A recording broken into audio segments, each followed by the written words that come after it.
Good afternoon, and Happy New Year. So, ladies and gentlemen, my name is Jim Howard. I'm a resident of Virginia, and I'm here to discuss some of my concerns about the myriad of anti-gun legislation that's making its way through the General Assembly coming up this year. I'm here to basically ask you to, simply withdraw support for these bills. I'm imploring you to urge your fellow lawmakers to also withdraw their support. If for whatever reason, be it political or otherwise, that you simply can't say nay or vote nay for these bills, simply abstain. Don't let them go through.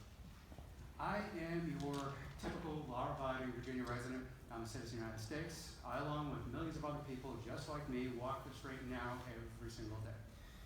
I may exceed the speed limit a few times, but many others just like me put tremendous amount of time and effort into abiding not only by the rule of law, but also to the polite social contract that is guided by morality. If these bills are passed and are made into law, I and millions of other Virginians just like me will become felons overnight. Not by any wrongdoing of my own, but by writ and the stroke of a legislative pen. All being done in the name of an overzealous pursuit of misguided ideology. If the respect for the law and the reverence for the consequences for having violated that law is what keeps us law-abiding, what then is the inevitable outcome when so many are now labeled felons? What is left to maintain peace and order once the threat of criminality is removed? We keep hearing regurgitation of a tired set of talking points that fly in the face of reality. Of that, that includes this is common sense legislation. There is absolutely no common sense in the usurpation of inalienable constitutional rights. That this is fear-mongering by the gun lobby and that 90% of Virginians want these laws. Simple fact of the matter is that what we've seen since the introduction of these anti-gun bills is the outpouring of everyday Virginians.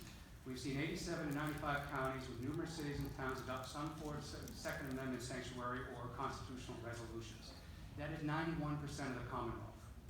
That is sending a very clear and decisive message to Richmond. In response, both Governor Northam and AG Herring have engaged in some very inflammatory rhetoric and followed up by doubling down on it. This is further fanning the flames of discord. The Virginian people are up in arms over this quite literally. On the same hand, people are having open, unveiled conversations regarding everything I just said.